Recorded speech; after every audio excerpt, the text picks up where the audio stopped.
và ngày nay dương tọp một lồng hạt bỏ dương tại tôn tình nâng tarang prạc điều vọt chẳng khăn ca ro nâng cứ dương miền chấm lệch một chân nốt là dương trời đó cứ tại tôn nâng ca tổ táo tại miền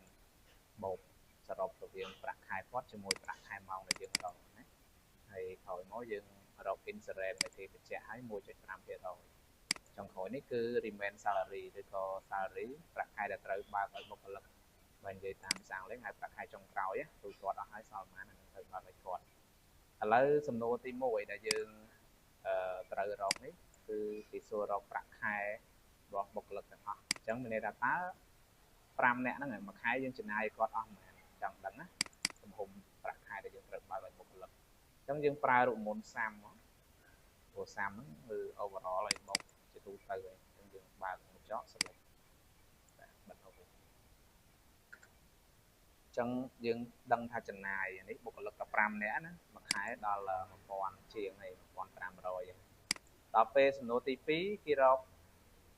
ប្រាក់ខែបុគ្គលិកភេទប្រុសអញ្ចឹងនៅក្នុងក្រុមហ៊ុនវាមានស្រីផងប្រុសផងណាអញ្ចឹងអានេះគេរកតែប្រាក់ខែសម្រាប់បុគ្គលិកភេទប្រុសហ្នឹងថាអស់ប្រមាណអញ្ចឹងតែយើងប្រើសាំតែ complete លក្ខខណ្ឌគឺ if ណាអញ្ចឹង if មាន if ធម្មតានិងមាន s ទៀតណាទី3បានមាន s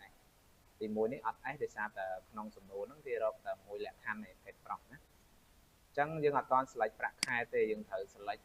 ភេទហើយបានយើងកំណត់រកប្រភេទណាមួយភេទប្រុសទេនៅក្នុងការសរសេរចូលថ្មិញកដោនេះដោយសារតែតន័យរបស់យើងភេទប្រុសតាំងដោយអក្សរ F ណាបើសិនជាលំហាត់ផ្សេងទៀតគេដាក់ប្រុសស្រីឬក៏បសអញ្ចឹងយើងបញ្ចូលក្នុងនេះក៏ដូចគ្នាដែរប្រុសបដាក់បតែបើប្រុសខ្មែរដាក់ប្រុសអញ្ចឹងទៅណាតមកទៀតយើងក្បៀសមួយ select លើប្រាក់ខែទាំងអស់ប៉ុន្តែមិនមែនមានន័យថាបូកទាំងអស់ទេវានឹងបូកតាមលក្ខខណ្ឌភេទប្រុសទេណាឲ្យតែភេទប្រុសគឺវាបូកបញ្ចូលបាត់មកវិញមក enter ឃើញទេអញ្ចឹងសម្រាប់ប្រាក់ខែ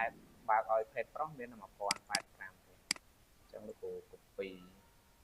ឲ្យដើម្បីងាយស្រួលមើលគំរូតាមណាហើយតាក់ទងនឹងអីគេ E7 E3 នេះយើងរៀនហើយតែនេះជាឈ្មោះខ្សែខាងកាឡារបស់វាពេលខ្លះក្នុងការប្រឡងសេសំណួរដៃគឺគេប្រើបែបហ្នឹងដែរណា